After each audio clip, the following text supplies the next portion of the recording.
shares her knowledge and a collection of aprons she's brought today. Let's welcome Tammy. Thank you, Sally. Thank you so much for having me today. I'm so glad we were able to finally get things rescheduled. I'm finding that that's happening now a little bit with some of the other places that ended up having to cancel because of COVID as well. So it's been nice to get back in the swing of things. Aprons.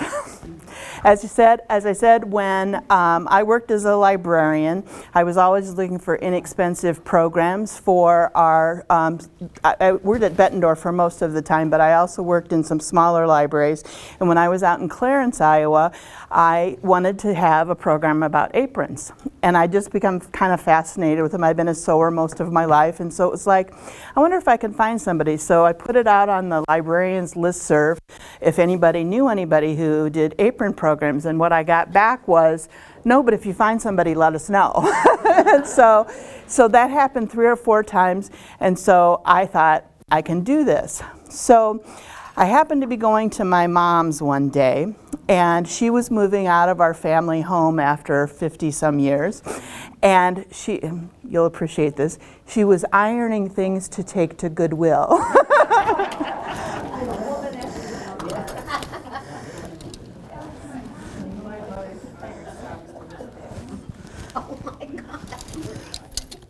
I brought too many things now. I can't find the one I was looking for.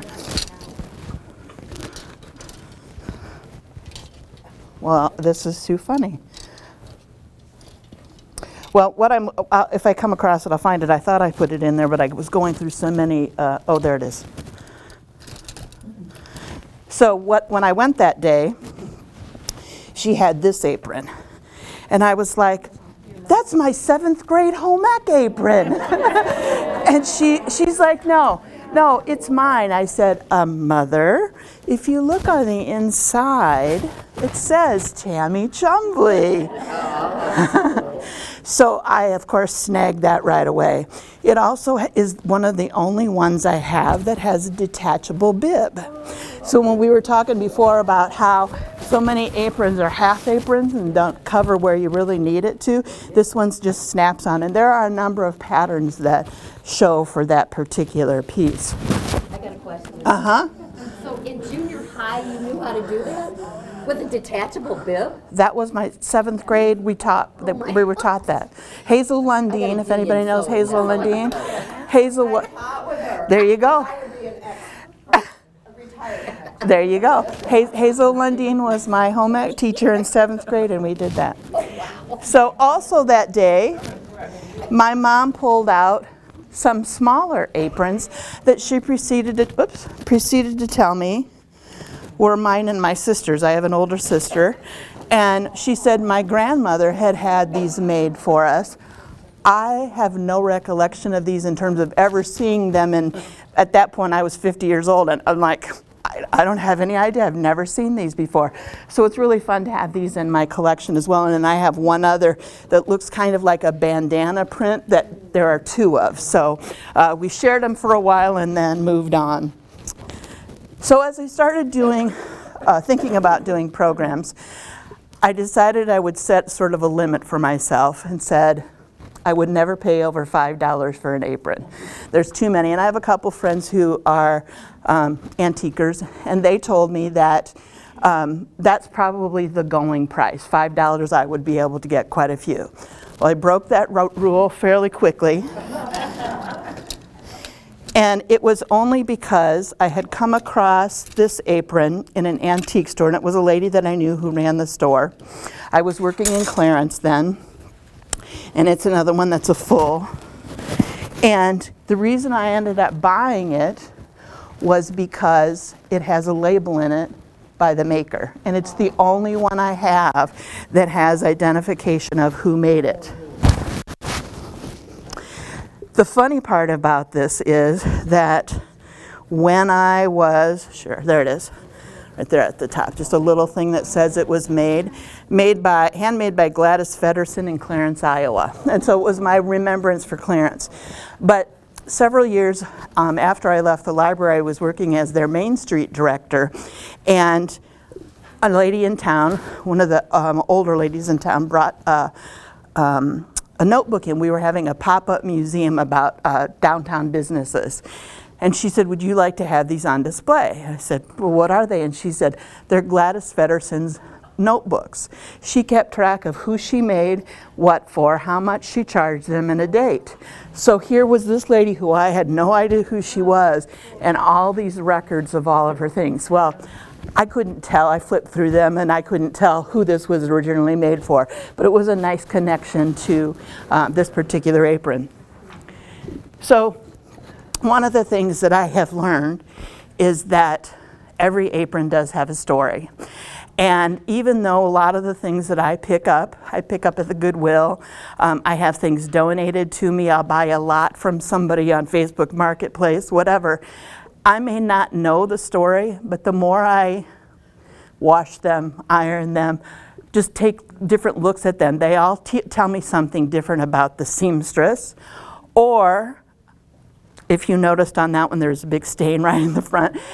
I've talked to some other ladies who do apron collecting, and I asked them, you know, should I really worry about cleaning them, about mending some of them? Because there are some that have pretty good holes in them, or the embroidery is coming undone. And she said, I don't ever do any of that because it's their story. It's the wear and tear of what that apron has been through. I'll tell you real quickly two different apron stories of my own. So my mother told me that she and her cousin decided when they were teenagers that they were going to make aprons for their mothers. Neither one of them were sewers. So they got to work and they did them on. They were so proud of them, and they gave them to their mothers, only to find out that they'd cut it upside down so the pattern all went this way instead of this way. So that was fun to hear, because I'd never heard that before. And my mother went on to become a fabulous seamstress, and so it's really fun to hear her talk about those early years for her. The second one was, I have a childhood friend who passed away during the first part of COVID, not from COVID. And about probably 2 months before she'd passed, she, I think, was going through some stuff. She'd had to go through her own mother's and her mother-in-law's house, and so she was going through some stuff knowing that she was near the end, and she said, would you like to have these aprons? She said, I'm sure you made them for me for a shower present 33 years ago. And I said, well, sure, but are you sure I made them? She said, I'm positive.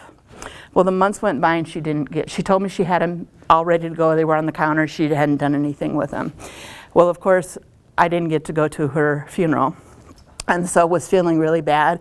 And I called her husband, and he said, and there's a package here for you. And I said, Mark, I said, do not worry about it. It's the least of your worries. Well, he went ahead and sent it, and it arrived on the day of her funeral. So it was my way of being there with her, plus she had written a handwritten note in it. And so it was a nice thing for me to have of a remembrance of her. I still don't think I made the aprons. I looked at them, and the sewing is much better than I would have done 33 years ago.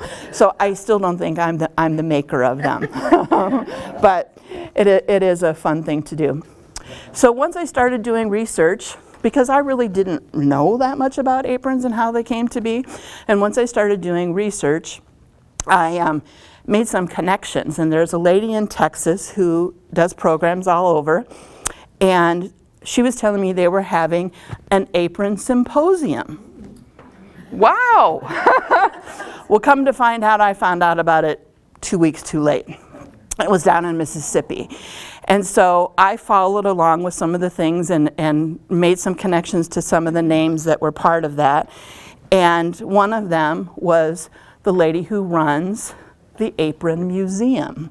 Yes, that's right. There's an Apron Museum. The one and only of its kind is in a small town called Iuka, I-U-K-A, Mississippi. She has over 4,000 aprons in her collection. It's open to the public, but basically her and her husband live not too far from there, so it's like, call us and we'll meet you down there. So, and they have visitors from all over, like most museums do. It's on my bucket list. But shortly after I made those connections, when COVID hit, I also got a really bad case of sciatica. And basically all I could do was sit at the kitchen table. And so I had made cards over time, and I ended up making some thank you cards to this woman for helping me. And next thing you know, she said to me, well, I'm going to send some of these to Carolyn at the museum. She'll want to buy them for the museum. And I was like, really? And so she did, and it was several months before we made a connection. And I started making greeting cards based on vintage apron patterns. I have now made over 1,000. She has bought probably 400 from me. And it's been really a lot of fun to see how those go. I just had an order for 36 that she wanted 12 that were sunflowers, 12 that were horses, 12 that were quilting, and I was like, that's a little bit much to try and do. But it has worked out fine, and it's been a nice little sideline for me. Once I retired, it's like it keeps me busy in between programs and stuff. And then, like I said, it kept me a little bit sane, especially when my husband retired and we were both home. I had something to go to. But that connection I made to the Apron Museum has been invaluable because I have learned lots more things from her about aprons. There's a lady in Minnesota, who she was a home ec teacher, and she goes by, she does a lot more about the history of the fabric and the history of the aprons. I chose to do the art because I don't have a big background in fabrics other than when I sewed. I mean, I know a cotton, I know a silk, you know, that kind of thing. But what I also know are things like darts and hems and stitches and stuff. So that's what I started looking at with the aprons, and I'll share some of that with you as we go here.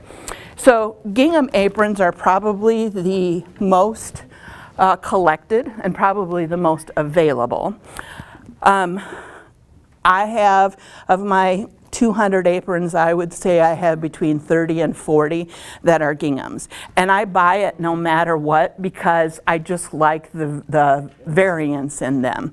As you know, or probably remember, ginghams came in all colors, and they came in a variety of sizes of checks. So this one was the biggest one. And what I want you to look at as I show you these is that not only the embellishments, but the pockets, the waistbands, the ties, because you'll see some ties are turned and pointed, some are flat across. Sometimes you'll end up seeing things where they ran out of fabric, so they pieced things together. It's just very interesting to me. And the thing is, that if you remember, the height of aprons, it was sort of that waist not, want not. So they used whatever they had. Sometimes I have some god-awful combinations of rickrack and pockets versus the main fabric and stuff. But ginghams tend to be the ones that are the most common in terms of the way they decorate them.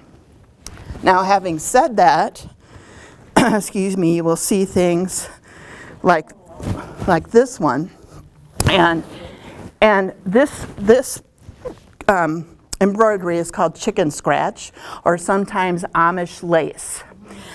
And there are tons of things that show you. I have an entire book that was put up by Coates and Clark, all on embroidery on gingham. And it wasn't just aprons, it was lots of things. But they tell you a lot about chicken scratch. And you'll notice that I even have on one of my tablecloths, it has it as well. But on this one, you'll see that there are the pleats up at the top.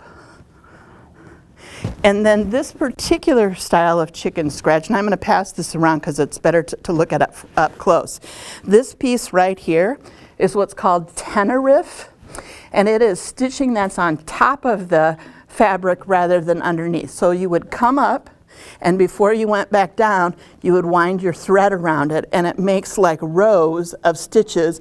So then, like I said, when you look at the back, sometimes all you see is the original lines, not the stitches that you have. I'll pass that around, Sally. So tenoriff comes in all sorts of patterns as well. This one is a little bit unique in terms of that it is shorter and it looks like it's smocked. And they used, the reason that the chicken scratch was so popular is because it had a pre-made grid that you could go on, and it was easy to follow along with your stitches. And then this is a little flouncier than some of them that I have, but that one was a fun one to find. This one is a different cut, and if you look how they did the bottom on that one, it's like squared off at different pieces. So again, you had a little bit of artistic license whenever you were making, anything.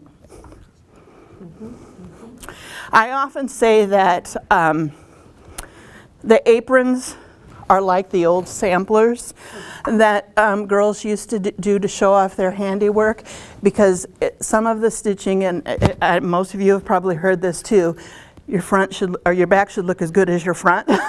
And you'll notice that doesn't always happen, but it's fun to see. The other thing is the combination of colors. Now I found this one, it still has its tag on it. I bought it at Goodwill for 88 cents. And I try and leave them on when I can if I'm not going to do anything else with them. But this one, they use that orange on top of the sort of lighter orange print, so it doesn't always show up as well. But it does definitely make a difference in the pattern. Now I want you to notice on this one, the hem is not very big. I have some, and I don't know if I brought one of those today, that the hem is like 4 to 5 inches wide, and I kept thinking, why would that be? And at first I thought it was because it stabilized the stitching, but the stitching is underneath and then the hem goes up above. So I don't know if they just made, a generic pattern for whoever and then decided, oh, she's shorter, I'll better make a bigger hem in it. This one I just got in a batch I bought from, and it's the reason I bought the batch from Facebook Marketplace. It's the only one I have where gingham is used as the accent instead of the base of the apron. The other thing that's unique about this one, I think, is it has 3 colors of embroidery floss, which many times they have just 1 or 2. So that was a fun one. Now that one, another one that has the pointed ties. I've been very fortunate to receive gifts of aprons, and this was one of the very first ones. A friend's mother passed away, and they gave me a box of aprons, and this one is just amazing to me. I don't think it was ever used, which sadly happens more often than not. I just saw an advertisement for some aprons that were going to be in an auction, and the auction listing said, some never used, like 2 boxes of them. And I wanted to go so bad, but I'm like, my husband is like, you have enough, you have enough, you have enough. So I did not go, and I have a friend who runs a shop in Clarence, and she actually does a lot with old quilts and makes new things out of them stuff. So somebody bought them for her and gave them to her. So now she's repairing them and we'll sell them in her shop. And I'm like, I need that pink one. So we'll see. But this one was a fun one to get, and has used the rickrack in a different way than what I had seen on others. And now I actually have a navy blue one that is very similar to this. This one has 2 different sizes of the rickrack, and it's stitched over the top of it, so you can't even almost tell that it's rickrack. Very interesting. Then, I should tell you, there is an entire book written about gingham aprons. So gingham aprons of the 40s and the 50s. And in this one, what's really fun is there is, if you can remember going through the Sears or Penny's catalog, and there are the pictures from the catalogs that gave you the options of what to buy, not only the colors, but then the different sizes of the squares. So it's fun to reminisce at some of those other things that you don't think of.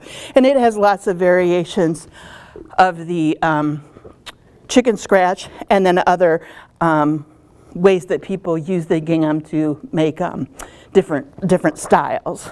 So you're welcome to look at that when we're all done. So then I found that there were quite a few things that people, I think, were, gingham was on the outs, and so they were trying to figure out ways to have gingham-like. So the difference, oh, this isn't the one, sorry.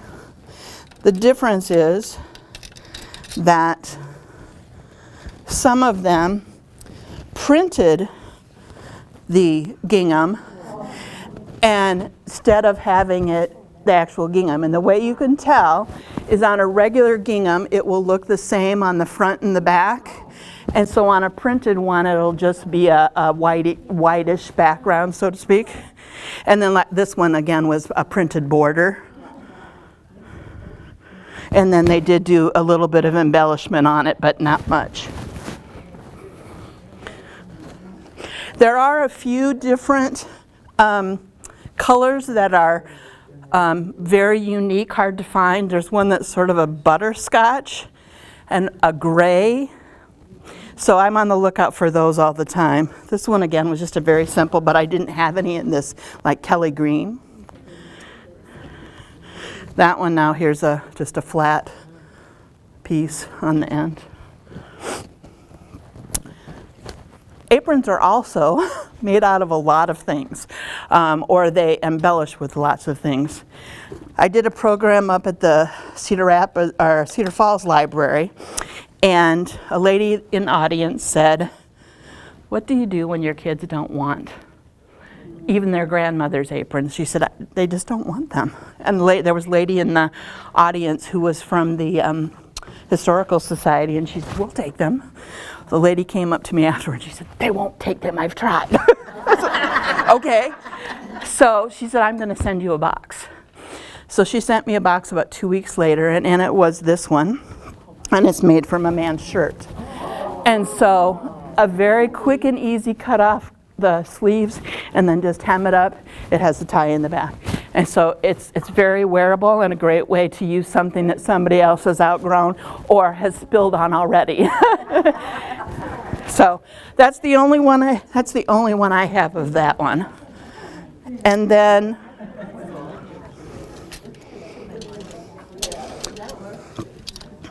this one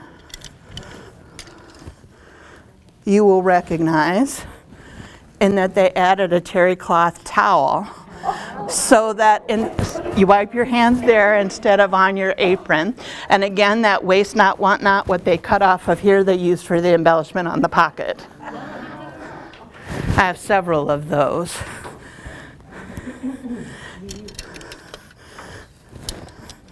Handkerchiefs. So if you look at this one, you will see that it's one main handkerchief here, one cut in half for the sides,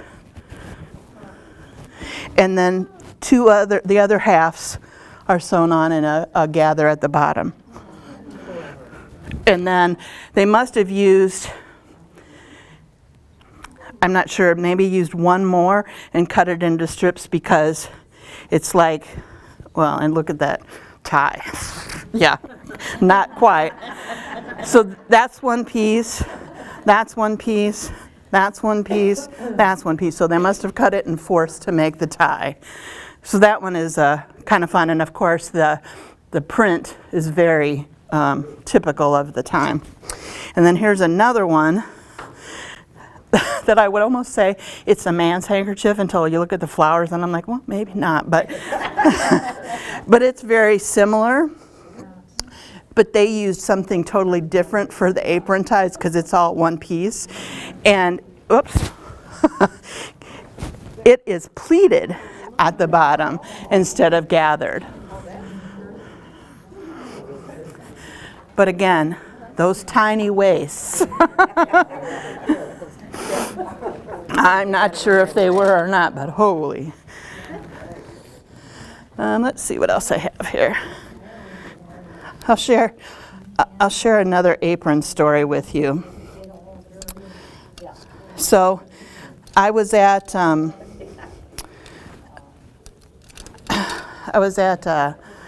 Goodwill one day, and no, Salvation Army, and I came across this apron that I wasn't sure was an apron because it's a pair of bloomers.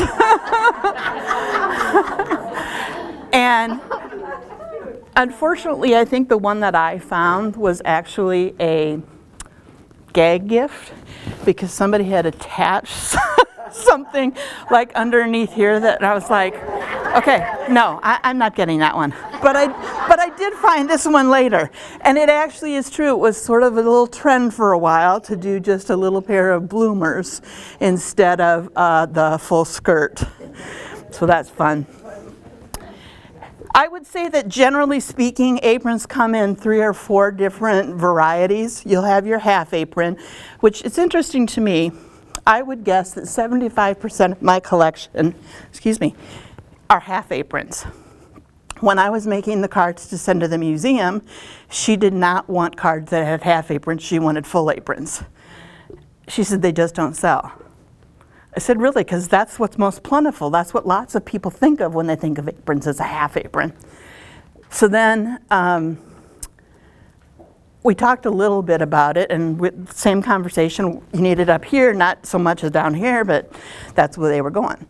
So half aprons, then full aprons, and then you have one, a smock apron. She has her smock apron on, so.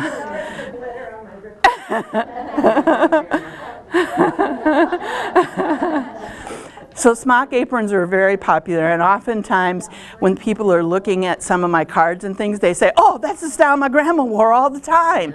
And I think toward the end of my grandmother's life, that's what she had. And I think it was an effort that was kind of a, let's make it into one.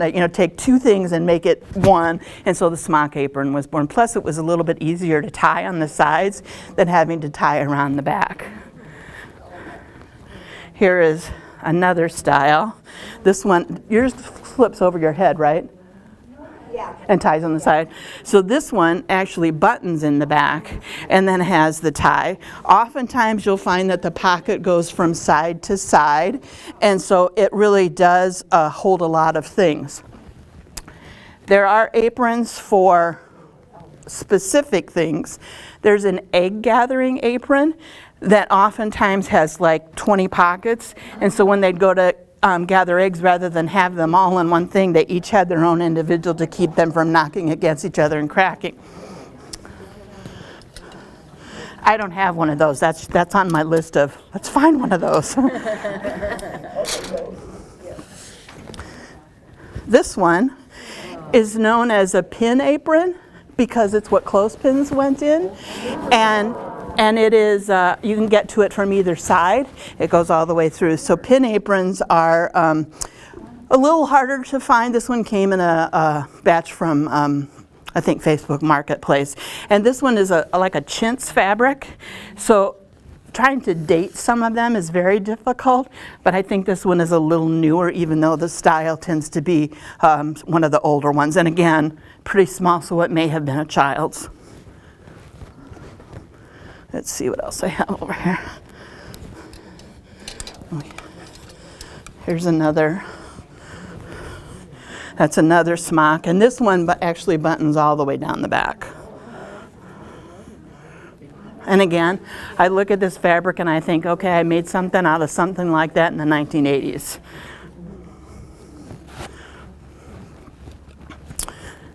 The only men's apron I have, I did a program at my church. It was actually the very first program that I did before I'd actually really started doing programs. I just started collecting, and they asked me to do it for my women's group. And about 2 weeks later, I got a message, Tammy, there's something for you outside the office. Okay. So I went, and someone had just left this one for me. So dinner's on me. And so this is, besides a nail apron, this is the only apron that I have that a man would wear. Okay. And let's talk about men for a minute.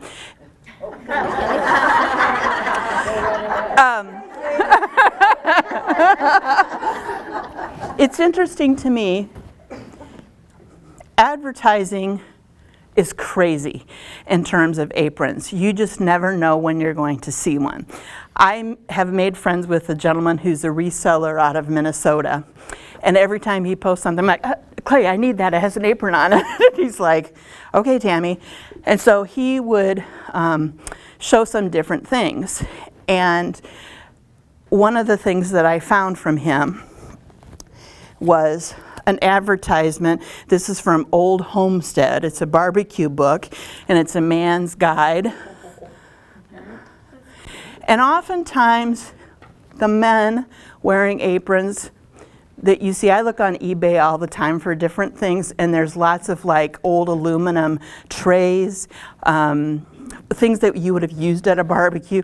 And barbecue for men is basically what you see in the advertisements. But oftentimes, you will also see things where they were used, men wore aprons all the time in the shops.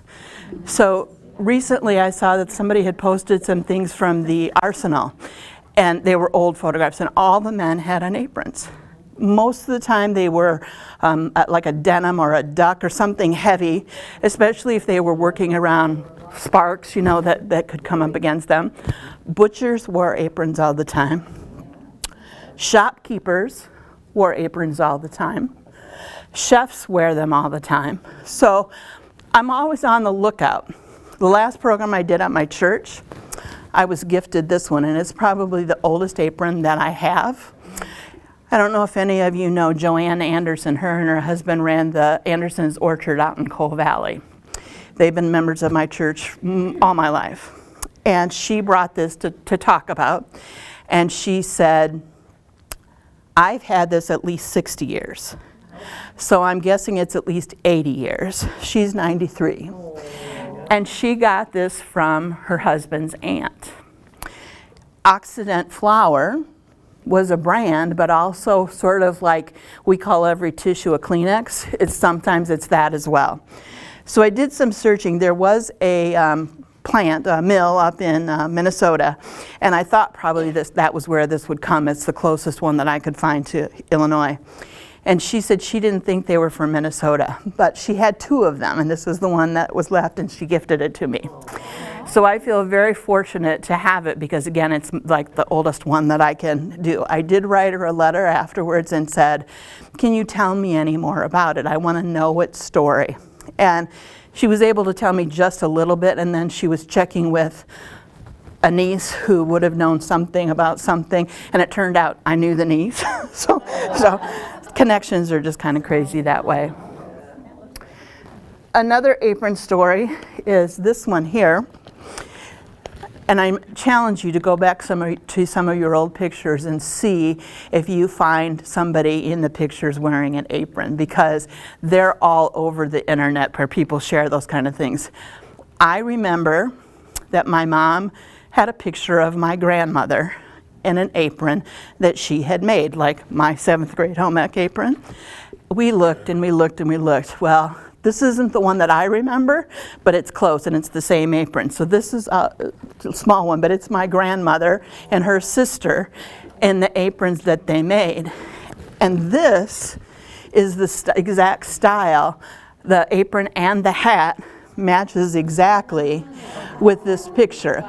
So I'm guessing that I really do think it was probably some sort of home ec project, whether there was home ec or not. It was some sort of, life skills class or whatever. But that was fun to find that one. And then when we did a little bit more digging, I found this one. And this one is actually my great-grandfather on my grandfather's side. And there's a woman bent over here in a black dress and a white apron. And it looks like she's like feeding an animal. I don't know for sure if it's my grandmother or my great-grandmother, because she had twin sisters who looked just like her, and so it's one of those. She's not facing the front. But I couldn't figure out, I'm like, why in the world would she be wearing a white apron, And the lady from Texas told me that oftentimes cameras were not around. So whenever there was going to be a camera, they put on their best aprons or best clothes. And so that's how they were photographed. So that was an interesting point that I had not thought of before. as a librarian, I'm always looking for pictures of aprons. I will also tell you, if you are a chick lit reader, almost every book I read, she put on her apron. I told her to go put on her apron. The kids put on their aprons. I'm like, wow, it's still there. We went to Machine Shed the other day. They have a whole wall of aprons for sale. Tuesday morning, aprons for sale. So I think they're coming back more in terms of people are styling their homes in the farmhouse fashion, and so it kind of goes like that. There's several Facebook pages for the love of aprons, apron lovers, I think. I don't know, there's a bunch of them that I follow on there too. And then there's a ton of people that make and sell them. But, excuse me, Golden Books are probably one of the best sources for apron things. And you'll see all throughout, I'm not going to flip through all of them, but all throughout, somebody is wearing an apron, from the We Help Mommy, the Mom and Three Bears. This one was one of my very first ones that I got that was my favorite, because it also tells kind of another tale. It's called A Day on the Farm. And Mrs. Brown has on her white apron in the kitchen. And as she's cleaning, she adds, excuse me, her kerchief. But then they're going to have guests. So by the end of the day, she's made a cake. The kids are home from school, and the guests arrive, and now she has on her bright pink apron. Which again is oftentimes what happened. They had a good apron, an everyday apron, or they had a reversible apron. So they'd been working and stuff, and all of a sudden somebody surprised them and came over. Whoops, I got to change it so that I look presentable. So you would find, I have a few reversible ones in my book. Richard Scarry, all his characters have aprons on. An Animal Friends, where they have them on. And even Mrs. Claus. So that's been fun to look for things like that. I was at a yard sale one day and I came across this one called Seven Little Chickens. And I'm like, oh my gosh, she has on an apron, that's so cute. It was 25 cents, it wasn't in great shape. I'm like, yes, 1916 is the copyright. It's very frail.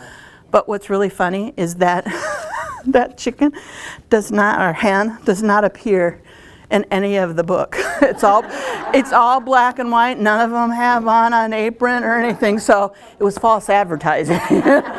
But it was a fun one to have, and the age on it alone is perfect. Here's another one. This is another one I got from Clay, the guy in Minnesota. He came across, he's a musician and he collects a lot of sheet music. And he came across this one. I'm like, are you going to sell that one? And it's from the song of Shoe Fly Pie and Apple Pan Dowdy. But there she is, get away from my new pie. So you really never know where you're going to find a picture of an apron. And now that I've said that to you, it'll be in your mind and you will be seeing it. The patterns are still plentiful. I worked for a brief time at an upcycle center that you could take your old crafts that you didn't want and stuff, and people often donated old patterns. So I have two that are older. We were talking about prices of patterns and how expensive they are. So this one was 35 cents at the time. This one was one that you would send away from the newspaper. There would be a coupon and you'd send it, and then they'd send it through the mail. Advance was some of the older ones. And then of course you get into some that are a little bit newer. And these are all over Etsy for sale and eBay. They're expensive. I've been lucky to find some of them. So here's my other clay store. So he sent me a box one day, and he said that a friend of his parents owned a, I'll say department store, that's probably not what it was called. And they had tons of stuff that had never been unboxed, what they call new old stock. So he said, she wanted these to go to a good home, so I'm sending them to you. I'm not selling them to you, I'm sending them to you because I know you'll take care of them. In that stack was this box, an old Sears Roebuck Christmas box, completely still wrapped.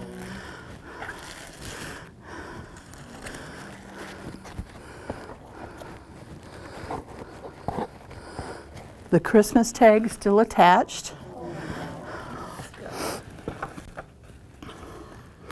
Excuse me. And it's really aged. You can tell it was underneath. And it's almost a vinyl. It's a slicker subject fabric, and then it also is reversible. So that was really a fun find. But again, I'd love to know the story. And it does, if I remember correctly, it does have, yeah, 2 Vi from Barbara and Mrs. Clint. So that was fun. And then in another box I got, not from Clay, but through Facebook Marketplace. And talk about ugly. I got this brown one. And I'm like, okay, it's perfect for fall. It'll be okay. It looks kind of like a flower pot. And I'm like, okay, it's good. They added the rickrack. They dressed it up a little bit. Well, I reached inside, and there was a note. And this is what I'm going to encourage all of you who have an apron to pass on to somebody. Telling apron stories has become a mantra for all of the people who collect them and share their stories. It says, from the estate of Elsie Marsh, cousin of Clara's dad. She would have been in her hundreds now. The apron belonged to her mother, who was an aunt of my dad, or my great aunt, Margaret McMillan Green, born July 1st, 1860, died February 17th, 1920. So it's fun to hear that story and put it to this particular apron. But then there's a little bit of a puzzle, because also in the apron was this piece. Now to me that looks like a cuff off of a shirt. And I think, okay, what would you do with that? Why would you have saved that? And then on top of it, there's the buttons sewn inside the pocket. So it buttons right on top of there. I don't know. I have not figured that out. But again, you know, maybe they wanted to have something to repair it if it got ripped and they could make a patch out of it.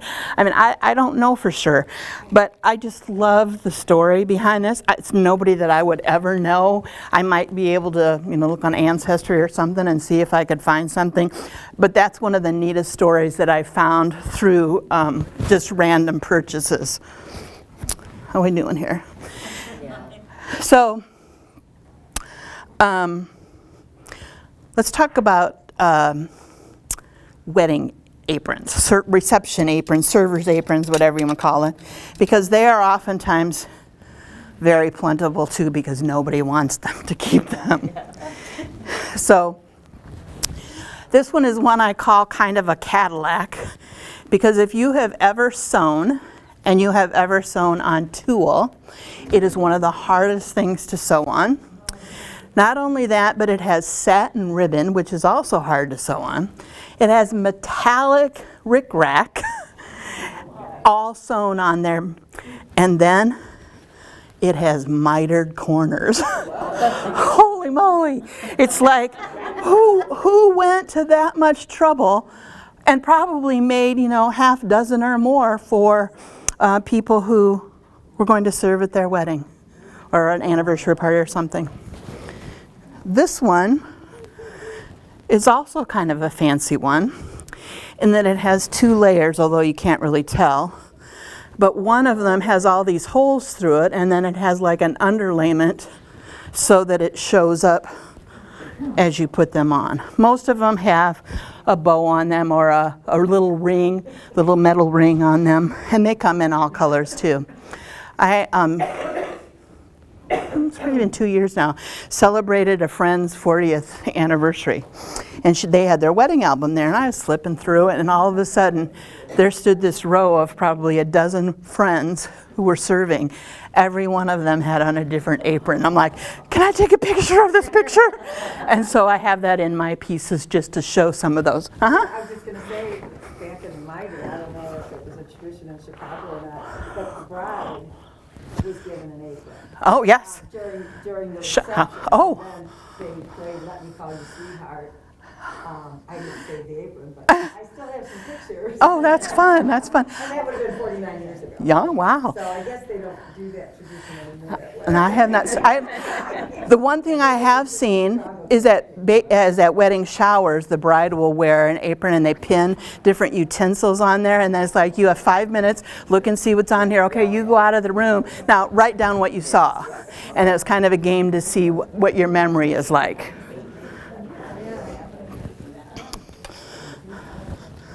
These are a couple of other variations on what aprons were made out of. So terry cloth dish towels oftentimes were included. Now this particular one has not only the terry cloth, but then all the crochet, and then if you look closely, where'd he go? The butterfly, which is a pocket, is also crocheted.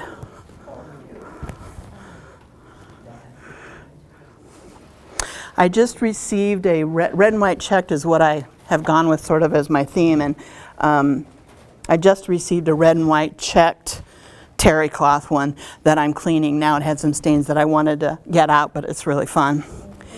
Now this one, I would say this is a child's, and the only reason I say that is because, excuse me, one of the things I learned, apron actually comes from the French, and somebody correct me because I don't know any French. Napron, I think is how you say it, is what the French say is an apron, and a small napkin. And so this was that. But then they started making, I had all these that didn't have a neck piece on them, and I couldn't figure out. They're called pinnies, and they would pin to your dress. That's where we got the word pinafore. Pin to the front, so a pinny. So that one was a fun find. And then here's another one that's the pineapple stitch. And then all they did was use the crochet pattern and then weaved their ribbon through it to make not only the embellishment, but then also the waistline.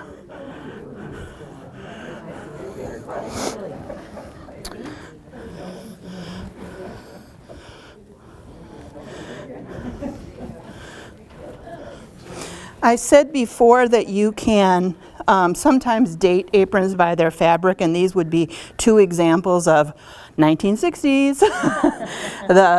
All of the colors of our kitchen. So that one, and not only that, but then the pictures themselves were more reminiscent of that time. And here's another one. Now this one, I think probably had something attached to it like the dishcloth that we saw before, because it has two buttons up here, but it didn't have anything that came with it. And this one has the feel of a dishcloth, so I'm guessing that's what it's made out of as well.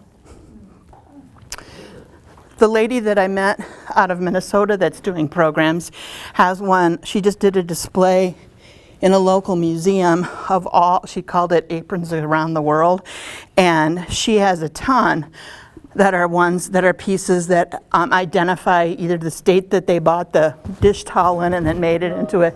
She has them from all over the world. She has some from Brazil and Mexico and India, I think.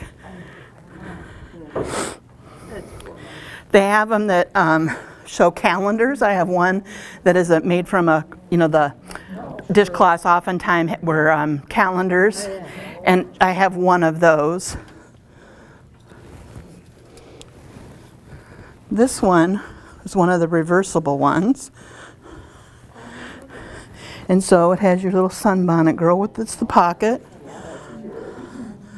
But on the other side then, it's the tulip. That's the pocket. And then I came across this one. It is not reversible, but it has the sunflower girl also with a little embellishment.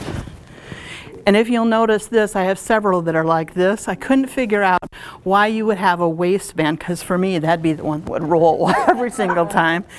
And I think this was another one that they used like a pin. So they would pin it a little higher.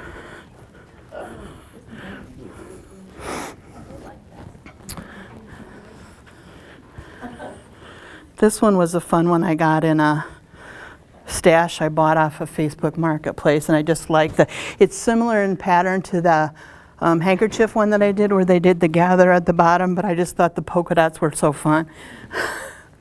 The other thing you'll notice on this one, and you can't probably from your distance, but the edging is all a fancy stitch off the machine. I have one that's a white background and then purple stitches on it, and it's every stitch is like somebody got a new sewing machine and was trying out every kind of stitch, because all along the bottom is probably 20 different kinds of stitches to make a pattern.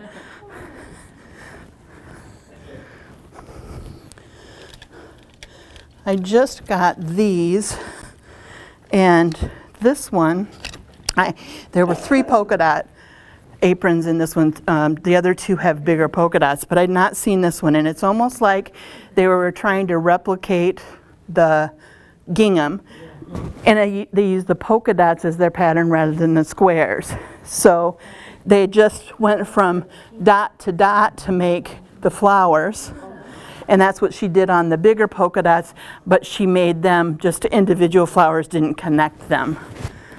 But I thought that was cute. And she told the person's husband who bought them at an auction, she'd made them 20 years before and hadn't had them out since. So here's another reversible one.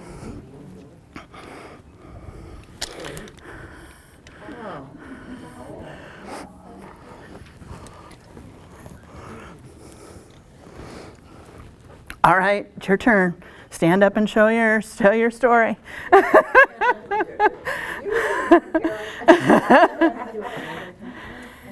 Tammy, can you stand close to her so I can pick it up on your microphone? Yes. Okay, well, this is a Christmas apron my mother gave me as a blushing bride 40 years ago, because all brides needed a Christmas apron. And I'm happy to say I'm so happy to be here because this is the first time I'm ever wearing it. But anyway, my mom made it, and it's very sweet. Very sweet. Yeah. Nice keepsake.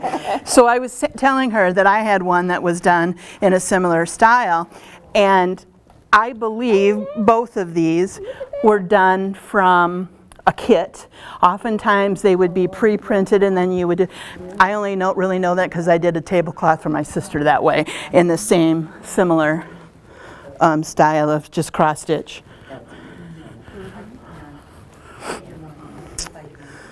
Let me show you. Oh, there were other ways to get apron patterns as well. This was one of my favorite things that I found, and I wanted it really bad, but I didn't want to pay what they wanted for it on eBay, so I waited around. I finally found it on Etsy, and it is a Cinderella apron that was put out by JCPenney.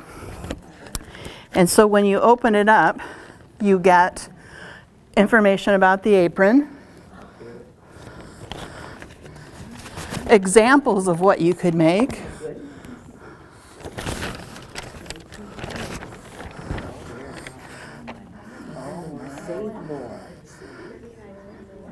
yeah, you catch that? 39 cents a yard, and then complete with the apron pattern. And the fact that it's Walt Disney. It was really a lot of fun, and I love sharing this particular one. It's interesting because the copyright says Walt Disney Productions, which again indicates, if you don't know anything about Walt Disney, sometimes they don't say Productions. That's the older stuff. And then they say, this one says then JCPenney afterwards. So they were the ones who distributed it, but it was a Disney piece. Hancock Fabrics, when they were around, they used to have all kinds of freebies that they would put out. And this is another one that's just a very basic barbecue apron is what they call it. But it was a free pattern that you could get. Let's see. This was another Clay find. He put these on, and you'd think he'd learn by now that if it has an apron on it, I'm going to buy it from him. The same friend who had the apron in the box, she had, I think, a dozen sets of these children's handkerchiefs. And I'm like, she's in an apron, Clay, I need them. Well, I bought them for the two ladies that I've gotten to know, the museum lady and the Texas lady, and I sent them. And the Texas lady has never, I sent them in February, and she's never received hers, and it just breaks my heart. So he told me he did have another one. He just hasn't gotten around to sending it to me so I could share it with her. Vintage cards, Valentine's cards. And then I have a very talented sister who also makes cards. This was my birthday card one year, and it's what they call a shaker card. But it's like, that's my red apron. So that's perfect. Some of you will remember the old transfers. So much like what ours were, you could have transferred them yourself. Most of the time, they were on dish towels. But you will see that as you go through here, an apron appears quite often on the front as something that you might include. So, somebody else who has an apron on, would you like to share your story? Oh, yep. Hold on. He's gonna, so he can hear you. It doesn't have a story. I just thought we were supposed to wear an apron, but Jan looked at it and she said, well, obviously you wore it because I did wash it yesterday, but there's stains all over it. Yeah. And I don't know if anybody has any secrets for washing vintage fabric, but I went to a flea market and I bought a blue dotted Swiss. I had no dotted Swiss. I'm like, oh, I wore dotted Swiss. And so I bought it. Yeah, I wished it in the washing machine. No. I soak all of mine. Somebody had shared a recipe for biz and oh, you got one, okay. Oh, Pat's got one. Wait a minute, I'm coming over. Oh, it's applique on the top, yeah? Yes, applique. Yeah. He can hear you then. Yeah, so it's a red applique and then with the lace on it. And then you have the tiny straps, skinny. Yeah, And then it ties around the neck. yeah. And I brought a wedding apron. And I should have said that when you were doing the wedding. Oh, yeah. Apron. Oh, now I've never seen one. This has 3 pockets on it. I've never seen that before. Yeah. And what did you need a pocket for when you were serving? Yeah, I don't know. I don't know, but the little bows are on there too. Just So like the cute. one that you had. Yeah. Yeah. So cute. Yeah. Thank you so much. Anybody else have one? I'm coming over. Hold on. By my best friend Hold in high on. school. Here, wait. He can't hear And you. go. This was sewn by my best friend in high school, and I was always so jealous of her because she could make anything. And she tried anything. And of course, this is a simple sewing project, but you can see it's got a channel here, so you can adjust it like according to how your body type is and where you want it. She gave me, as part of the shower gift she gave me, she was my maid of honor. She made this one for me, and she made an identical one for Dick, in like trains and cars on it. I don't know. So I still have both of them. You can see I haven't used it. And now it's to the point where it's too precious. I feel like, oh, I can't use it. Yeah. Anyway. That's really cute. I love that. Really fun. Okay, we got another one over here. Yep, coming your way. Okay, this is, my kids gave it to me because we are really big sport fans in the house. And this was Walter Payton's Oh, his number, and he was with the Bears for many years ago. And it had a football hot pad, which I've worn off. But this is, and now, I have a picture here. My grandkids insist I wear it for Thanksgiving. So I wear it for Thanksgiving, and here's a picture of my grandkids and this apron. Then I have another one. In the old days, when I used to cook and have company for dinner and so forth, and we wore long dresses a lot. So my daughter had this one made for me to cover my long dresses when I was entertaining. Yeah. Isn't that pretty? That is really very, But that very. was a gift from my. A white one for when the cameras are out. And then I want to say thank you for Tammy for your trip down memory lane. Oh, you bet, It was you bet, wonderful. you bet. They want to see the white one. Here, The got it? Payton one? No. Big one's on I've her got the body. Payton one on. Oh, that's on your body. Stand up and show them over there. Oh. We I didn't can see pass it it. around. Well, I love that you have the picture with it because that alone will end up being the story that goes with this. Our grandkids always say, are you going to wear your pink or pink?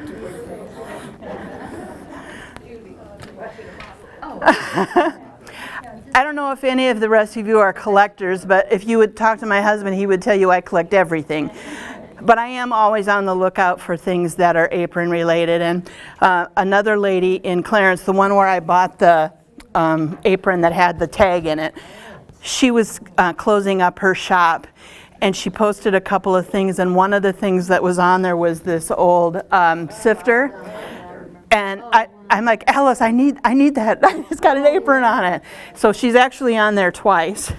And the funny part is I bought my mom a puzzle, and this exact sifter was in the middle. It was one on baking cookies. And this exact sifter was in that puzzle. I'm like, I did good. I did good.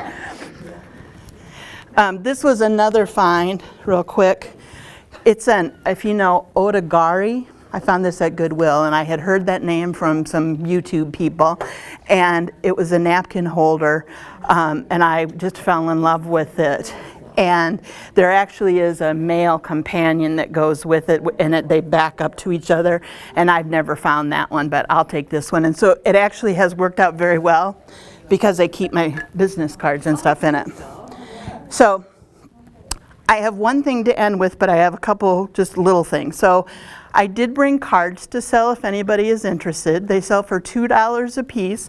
They're over here. Terry has the bucket that has them, and we can lay them out on the table, and then she'll take the money for you. And don't feel like you have to, but it's one of those things that I love sharing now that I've gotten to make them, and they, again, are a little reminiscent of some of the styles that were out there. There's only so much I can do when I cut, so some of the fancier things I just can't make them, but the paper makes up for that. I do have business cards, and I have a postcard that tells a little bit about the program that I offer. I have one coming up on Tuesday out in Cordova at the library, and then I have two in Cedar Rapids and Marion at the Agency on Aging coming up end of September, early October, and then I don't think there's any more around here. I have one in Washington, Iowa in February. So I went very cold for a really long time, and then all of a sudden it's like, woo! So this has been fun to be back at it this time. So what I'll end with is a poem, and there are quite a few poems out there related to aprons. This particular one is called Grandmother's Aprons. I'm going to take a glass of water and catch my breath. Excuse me. So Grandmother's Apron. The principal use of Grandma's apron was to protect the dress underneath, but along with that it served as a pot holder for removing hot pans from the oven. It was wonderful for drying children's tears, and on occasion was even used for cleaning out dirty ears. From the chicken coop, the apron was used for carrying eggs, fussy chicks, and sometimes half-hatched eggs to be finished in the warming oven. When company came, those aprons were ideal hiding places for shy kids. And when the weather was cold, Grandma wrapped it around her arms. I can just see them doing that too. Those big old aprons wiped many a perspiring brow, bent over the hot wood stove. Chips and kindling wood were brought into the kitchen in that apron.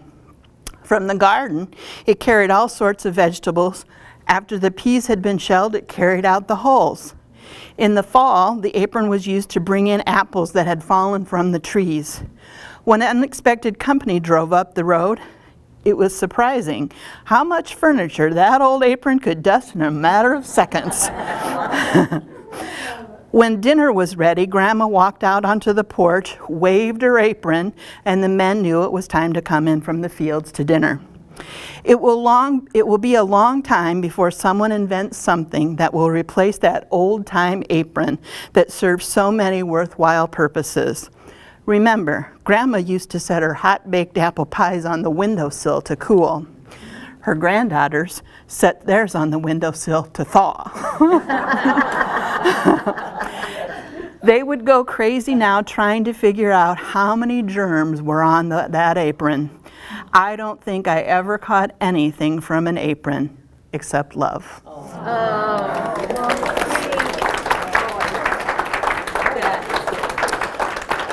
Thank you so much again, and please feel free to come up and look at any of the things I have on the table. I showed you most of them there, but there are a few other things that I have picked up along the way, and I'm more than willing to answer any questions you have. My mom was going to come today, and she's coming on Tuesday with her knitting group, and she's like, well, I've already seen it once. And I'm like, well, I don't bring the same aprons every time.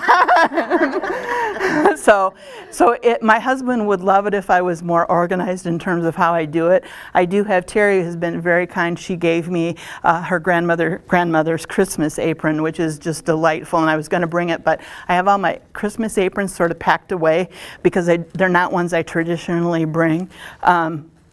I have only one, I think, of my grandmother's aprons, and it's a Christmas one. So I kind of protect those a little bit too. So, fun. Thank you so much. Thank you very much. Uh-huh. Yeah. Thank you. Thank you.